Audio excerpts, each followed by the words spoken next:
¿Qué tal a todos? Hola, bienvenidos a un nuevo capítulo de Películas e Ideología. De este lado Balam, Cristian. Y en esta ocasión vamos a retratar una de las películas más populares de cine de acción que ha salido en los últimos años, que es la cuarta parte o el cuarto episodio de la serie John Wick, con el famosísimo Keanu Reeves. Y Cristian nos va a dar una pequeña reseña de la película. Sí, y como siempre, quizás valga la pena advertir que aquí no vamos a hacer el clásico review de una película y al final darle estrellas de 0 a 5, sino que tratamos de encontrar pistas que nos cuentan un poco por lo menos sobre el estado actual de nuestras sociedades. Una vez dicho esto, ¿cuál es el argumento, si es que hay, de John Wick 4? Es muy fácil. John Wick es un asesino en serie, el mejor, o por lo menos de los mejores, y en esta parte de la saga ha encontrado el modo de derrotar a la Mesa Alta, que es una especie de consejo de criminales, pero antes de que los pueda enfrentar debe de combatir a un enemigo que ha logrado, digamos, que viejos amigos también se conviertan en sus enemigos. Y creo que por lo menos, a menos que tú quieras profundizar más sobre la trama, porque en este caso creo que es otro ejemplo de que la trama es lo de menos, o prácticamente se puede resumir en 10 segundos como lo acabo de hacer, y quizás podamos extraer otro tipo de elementos que te llamaron la atención de la película. Sí, no, yo creo que la trama en sí misma es, digamos, un ejemplo de cómo el punto no es, de las películas no es en ese sentido su historia, sino más bien como la gran explosión de violencia y muertes y acción que debería de tener esta clase de películas, y que de hecho es por lo que en general se llama, como que llama mucho la atención, ¿no? Entonces, este primer tema a mí me parece, digamos, justo de cómo la violencia de alguna manera se vuelve una forma de espectáculo. O se espectaculariza la muerte de muchos de los personajes ahí dentro, ¿no? Llega al grado de ser ya prácticamente o perder cualquier sentido, cualquier muerte humana que haya dentro de la película, porque al menos donde vi hasta la tercera película se contaban asesinados por John Wick alrededor de 234 personas. ¿En serio? Lo cual es muchísimo, muchísimo. Es algo. Sí, de hecho yo creo que es una de las preguntas que más, o quizás hasta le podríamos llamar cuestionamientos que se hacen con este tipo de cintas, es si de alguna forma glorifican a la violencia y en consecuencia pueden representar un peligro en el sentido de que la gente sienta ganas de replicar lo que vieron en la sala de cine en la realidad. Y yo creo que eso en todo caso es un desprecio al arte o en el mejor de los casos cierta ignorancia sobre esto.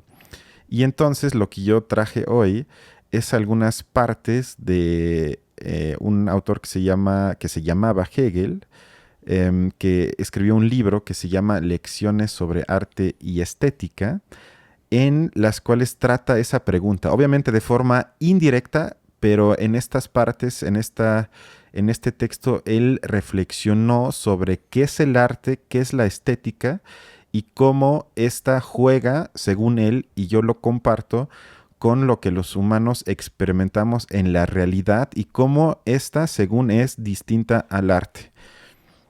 Entonces, en el primer audio que traje, él escribe que en realidad el arte, insisto, según Hegel, es alegre. Vamos a escucharlo y ahorita lo comentamos. Muy bien. La forma ideal del arte se presenta ante nosotros como un Dios bienaventurado, pues los dioses bienaventurados no se toman en serio en última instancia la miseria, la ira y el interés en círculos y propósitos finitos, y este ser positivo recogido en sí mismo en la negatividad de todo lo especial les da el rasgo de la alegría y la tranquilidad. En ese sentido se aplican las palabras de Schiller: seria es la vida y alegre es el arte. Y creo que también es el caso en las cintas de John Wick, porque son películas que desde mi punto de vista no nos hacen querer lo violento que vemos en la sala, sino que en realidad son muy tranquilas y contenidas a pesar de las brutales escenas de acción. porque la violencia, siguiendo la idea de Hegel en este texto, se muestra de alguna forma purificada a través del arte. Ahorita voy a profundizar sobre pero lo que Hegel dice es que el arte no se trata de imitar a la naturaleza a saber, y por lo que también se puede decir que John Wick no es una imitación de la violencia real, como podríamos quizás experimentarlas en nuestras vidas diarias y más en un país como México. Ujú. Y sobre esto Hegel escribe algo muy decisivo, y esto, si quieres, vamos rápido al segundo audio y ya lo comentas.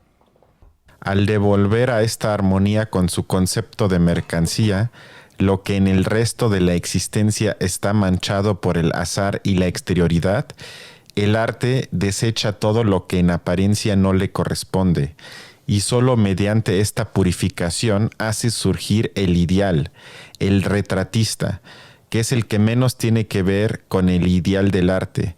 Debe halagar en este sentido, es decir, debe dejar de lado todo lo externo en forma y expresión, en forma, color y rasgos, de modo que solo los naturales de la necesitada existencia, los pelitos, los poros, las manchas de niña de la piel, debe captar y reproducir al sujeto en su carácter general y en su permanente peculiaridad.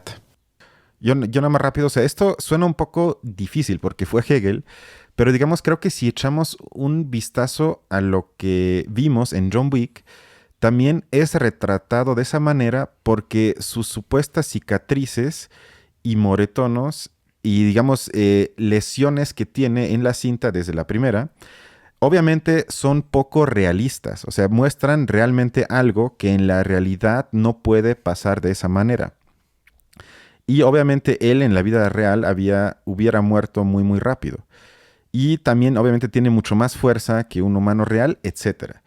Y creo que entonces la única forma de llevar a cabo lo que hace el director de John Wick es precisamente no hacer un intento de representación real, es decir, natural de la violencia, sino convertirla en algo que creo que sí logra, porque pone énfasis estético en que todo esto es una coreografía, es decir, que es algo no real, que es algo artístico, y en ese sentido creo que cumple con lo que Hegel llama purificación de la realidad a través del gesto artístico, en este caso de una película de cine, es decir, convierte a la realidad en arte para jugar con ella. Y de esa forma creo que opta por moverse, por alguna forma bailar dentro de las reglas del arte y no dentro de las reglas de la realidad. Y eso entonces creo que evita esa pregunta que muchos hacen cuando ven una película así, es que eso no es muy realista. Pero creo que precisamente trata de no serlo y por lo tanto, todo mi rollo, llegar a la primera, digamos, conclusión de que como es arte, tienen la libertad de presentarlo de esa manera y para nada es una película que glorifica la violencia realmente existente. Totalmente de acuerdo. De hecho, creo que acabas de dar en el clavo justamente de cómo el tipo de violencia, digamos que al menos en esa es como descafeinada. Ujú. Porque la violencia en la realidad, digamos, los momentos, guerras y asesinos que de verdad se meten en ese tema, pueden comprobar que es mucho más, digamos, descarnada y es mucho más terrible en la realidad, ¿no? Pero justo como lo mencionas, en la película se vuelve más bien una especie de juego. Algo, digamos, que se nos presenta porque muchos de los que mueren, a diferencia de otros momentos de asesinatos en otras películas que son mucho más fuertes, mucho más impactantes, no sé, me imagino ahora esa escena de Joker cuando asesina al presentador frente a todas las personas, frente a toda la audiencia, ¿no? El sonido del disparo mucho más seco, la respuesta de los cuerpos, o sea, en general es una escena que a ti te marca mucho más porque te alcanza a transmitir, digamos, como la agresividad con la que como que se pretende que se vive ese momento, ¿no? Lo cual yo creo que también puede ser una especie de ¿cómo decirlo?, objetivo válido en el arte, provocar esa sensación de estremecimiento. Pero en este caso, justo como lo mencionas, el objetivo de la violencia no es estremecer en ese sentido, sino más bien, creo yo, entretener. Porque muchos de los que matan, de los que asesinan, realmente no se alcanzan a tomar como personas. Bueno, alcanzamos a ver que son otros actores, ¿no? Son seres humanos también, pero la humanidad es mucho más que eso, porque para que nosotros podamos sentir como una especie de conexión con esas personas que hubiesen muerto, haría falta que se nos presentasen también como personas reales, con sentimientos, con vivencias, con pensamientos, pero en la película solamente son objetos. Objetos, digamos, tiros al blanco para que John Wick le llegue uno. Y a mí me parece que, pese a lo divertido que suene, yo creo que muchos de los capos, por ejemplo, que se encuentran en los cárteles, tienen que más o menos percibir de la misma manera o determinar de la misma manera a muchas de sus víctimas, porque si no, se volverían muchos de ellos locos. Digamos que no pueden acercarse demasiado a la humanidad de las personas a las que van a enfrentar, porque eso les dificultaría mucho más su papel o su función, sino que tienen que evitar, en la medida de lo posible, humanizar a sus objetivos y tratarlos justo también como cosas. Pero el contexto de uno y otro son como dos formas distintas de tomar esta versión de la violencia. Yo creo que lo cambia es justamente esto que mencionabas, que se toma como una especie de juego. Entonces, cambia, yo creo yo, el panorama de tratamiento de la violencia. Y ya nada más como último punto, yo creo que en general esta pregunta de si acaso ver cosas de violencia nos vuelve a nosotros también violentos, ocurre también y con mayor frecuencia en el caso de los videojuegos, por ejemplo, ¿no? Que es casi siempre un argumento en contra de los videojuegos que son violentos. Pero se ha visto también ya sobre eso, digamos, como para desmitificarlo un poco, que, digamos, si los videojuegos tuvieran un impacto en el aumento de la violencia de un país dado, podríamos ver cómo, digamos, los niveles de violencia en un país en específico aumentaran o, digamos, deberíamos ver que aumenten conforme más consolas y más videojuegos vayan apareciendo en esos países. Pero, digamos, más bien los análisis van en otro sentido. O sea, las curvas de violencia dentro de una sociedad dependen de otros factores más que el hecho de que tengan o no videojuegos. Porque llegan estos y no son lo que modifican la violencia, sino que lo que modifica es la cuestión económica, la cuestión de migración, la cuestión política, etcétera, etcétera. Pero yo creo que muchas veces se toma esta... Porque es más aparente, ¿no? Porque es inmediato. Tú ves que los niños están jugando juegos que son, digamos, de violencia y demás situaciones, pero ello no necesariamente o no mecánicamente implica un aumento de la violencia dentro de sus propias mentes, ¿no? Y además yo creo que tiene que ver también con una mucho mayor sensibilidad a reconocer qué es violencia en los últimos, yo diría quizás 50 años, más o menos. Porque antes el clima en muchas comunidades, países, era tan violento que ni siquiera yo creo que lo podemos imaginar, pero no era observado como tal, sino era asumido como así son las cosas, siempre han sido así y siempre serán así. Y en cambio, hoy en día, en muchos países, tampoco digo que en todos, ya hasta estamos hablando, y lo hemos tematizado en este espacio, que formas de hablar violentan a otros sujetos.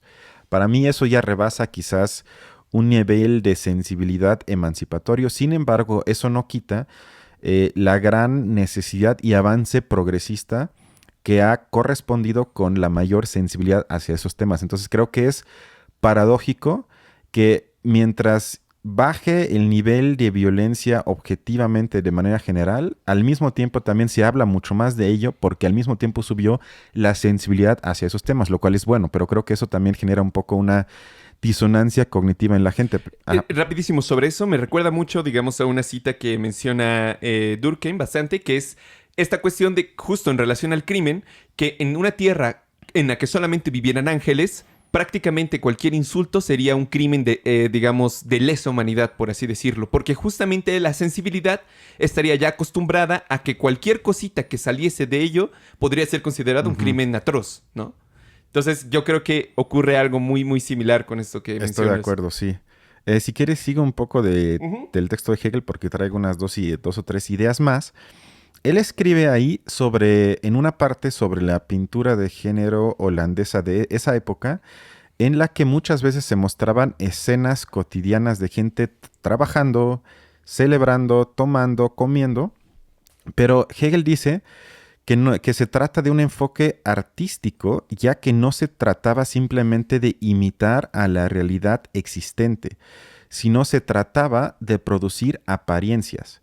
Y es ahí donde él abre una parte un poco complicada, porque crea un poco la dialéctica, según él, entre lo real y lo aparente, que según él siempre va de la mano, pero eso sería tema para otro podcast, sino de que el arte represente la realidad más allá de lo que la realidad en sí misma es únicamente. Entonces, según Hegel, el arte, por lo tanto, siempre es más ligero que la vida. Y la vida, entonces, es mucho más pesada. Y Hegel escribe sobre esto y vamos al siguiente audio. El milagro bello contra la realidad prosaica existente es, por tanto, esta apariencia producida por la mente, el milagro de la idealidad, una burla, si se quiere, una ironía sobre lo natural externo.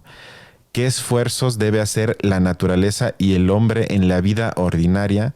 ¿De qué innumerables medios de los más diversos tipos deben hacer uso para producir algo semejante? Y esto tiene que ver con algo que dije hace algunos instantes, de que quien vea una película como John Wick y diga, a mí no me gusta porque esto es poco realista, no ha entendido nada en absoluto, porque le podríamos responder que justamente por eso es arte. Más bien lo que es real se puede convertir en arte cuando es más que esa realidad profana que conocemos de manera inmediata en nuestras vidas diarias. Pero justamente ese carácter, entre comillas, irreal, lo convierte en algo, como diría Hegel, mediado por el espíritu humano, porque entonces es más allá de eso a lo que tenemos acceso de manera inmediata. Y eso para Hegel es el ejercicio más importante para comenzar un trabajo, digamos, reflexivo, intelectual, que según él nos acerca a algo que valga un poco más la pena que nada más retratar o describir lo que tenemos enfrente. Yo creo que tienes toda la razón y en gran medida mucho de eso es justamente una de las justificaciones por las cuales hacemos esta clase de análisis, porque sabemos que, digamos, incluso en las películas más surreales o más aparentemente inverosímiles como la de John Wick, se encuentran, digamos, expresiones de la realidad en la que vivimos, ¿no? Entonces, a mí me parece, digamos, que en el caso de esta película, una de las cosas que habría que preguntarse, más allá de decir, no, esto no es realista, sino yo me preguntaría, o me pregunté mientras las veía, es por qué la sociedad estadounidense hace tanto hincapié en el tema de la violencia. ¿Por qué este personaje, que digamos no está haciendo nada diferente de lo que ya hicieron antes Duro de Matar, de lo que hacía Sylvester Stallone en sus películas? Y muchos otros. Y muchos otros, realmente. O sea, es como del superhombre, pero esta es una nueva edición, un nuevo capítulo en esta serie de películas. Pero me parece que en general lo que se encuentra como que se mantiene constante es esta posición del individuo masculino, además habrá que decirlo, que se enfrenta, digamos, a un mundo que prácticamente los pasa como cuchillo en mantequilla. O sea, no hay nada que pueda detenerlo, porque es una especie de idolatración o adoración de la individualidad humana. En el caso específico de estas películas, del hombre que es capaz de enfrentarse al mundo completo, ¿no? Ya no es el mundo natural como antes ocurría, digamos, en muchos de los mitos religiosos de muchas sociedades, sino que es ahora el individuo enfrentándose al mundo y a su sociedad, ¿no? Y a muchas de las restricciones que pone dentro, y que además salva o tiene un móvil que se encuentra muy, muy fundado en la moral.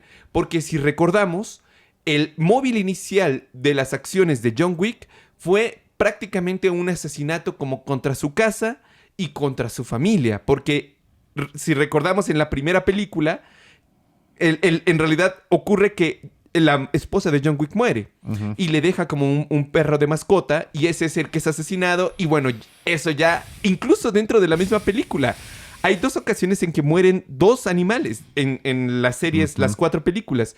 Y más allá de las 254 vidas de seres humanos que murieron por ello, fueron las 2, digamos, de los animales, aquellas que como que más mueven al espectador, que dice, no, vale la vida si de matan los a un perro, 30, merecen morir. 30, 40 gentes que estén aquí. Pero bueno, a mí me parece que esa figura de John Wick como el super individuo o superhombre es, digamos, lo que más me resalta, porque justamente lo relaciono con esta idea del superhombre de Nietzsche. Como en uno de sus escritos, él describe al superhombre no como un ser particularmente listo o como un ser crítico de la cultura, sino más bien como un guerrero. Es un guerrero que se enfrenta al mundo. Esa es como un poco la idea general del superhombre. Y yo creo que hasta cierto punto se encuentra retratada en esta serie de películas. Y por eso yo creo que gustan tanto, porque aparece como la figura propia del individuo y todos nosotros y nosotras, hasta cierto punto creo que nos pensamos también como individualidades que están enfrentándose a una cierta realidad, a una cierta sociedad y tienen que jugar con ella. Y la imagen de John Wick, como yo creo que seguramente también tiene sus versiones en el lado femenino, justamente tratan de reforzar esta clase de ideas o esta clase de patrones. Y por eso creo yo, gustan tanto en esta época. Sí, porque es una franquicia que la primer cinta no se pensaba que tuviera tanto éxito y nada más por eso siguieron con la 2, con la 3, con la 4 y tal vez la quinta. Pero el final de la 4 nos deja un poco en suspenso, ¿no? Es verdad, pero además no eligen a cualquier persona para poder hacerlo. Tiene que ser, digamos, un actor que sea como en este momento tan famoso, como tan reconocido por mucha gente, que es Keanu Reeves, que incluso creo que le dieron así como un premio de la persona más amable o la persona, no sé qué. Buena onda. Sí, algo así, pero entonces reúnes a un héroe de la vida real y lo pones en el papel de un héroe de una película de ficción que retrata todos los valores y toda la capacidad que los gringos quieren ver en los individuos. No, y además que lo que poco hace o menos hace es actuar y hablar. O sea, eso es cierto, además. Realmente. Gran orador, ciertamente no O es. sea, realmente. Si dijo 50 cosas en todas las 4 películas, fue mucho. Sí, o sea, lo que sí creo que hace es que no usa doblaje, no. ¿Cómo se dice eso en español? Dobles para sus escenas de acción que él las hace. Pero más allá de eso, no es un trabajo en el que se pueda analizar o premiar su forma de actuar. Pero si quieres, ya mi última idea de la estética de Hegel, que es la que más me gusta, Vale. que es casi al principio del texto, en el que Hegel escribe o piensa más bien que la belleza del arte está por encima de la belleza de la naturaleza. Escuchemos mi último audio. Para el arte, la belleza es la belleza nacida y renacida del espíritu. Y cuanto más el espíritu y su producción son más elevados que la naturaleza y sus apariencias, tanto más la belleza del arte es más elevada que la belleza de la naturaleza. Es decir, la belleza del arte siempre pasa a través del espíritu. No es simplemente sentida directamente. Y eso es justamente lo que dije hace rato, o sea que es algo procesado a través del intelecto humano. No es simplemente un retrato de la realidad, una foto, una imagen, y simplemente una duplicación.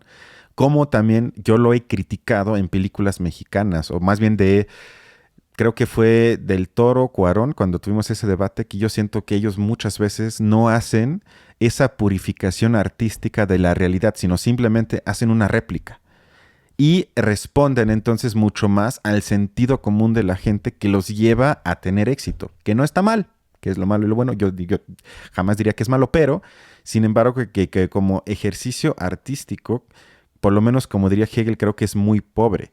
Y ya, digamos, yo creo que disfrutar, entre comillas, una película como John Wick es muy difícil si entramos con el prejuicio de que es terrible, las matanzas, es muy feo, hasta la sienten, luego me han dicho físicamente, porque justamente se requiere una visión, digamos, reflejada o reflexionada para que podamos tener una experiencia artística. Es decir, yo tengo que tener la capacidad intelectual de saber que lo que veo en la pantalla de cine no es la realidad, sino está procesada, está, otra vez digo, purificada, y por lo tanto debería de ser, o por lo menos en parte, una experiencia estéticamente bella reconocida como arte.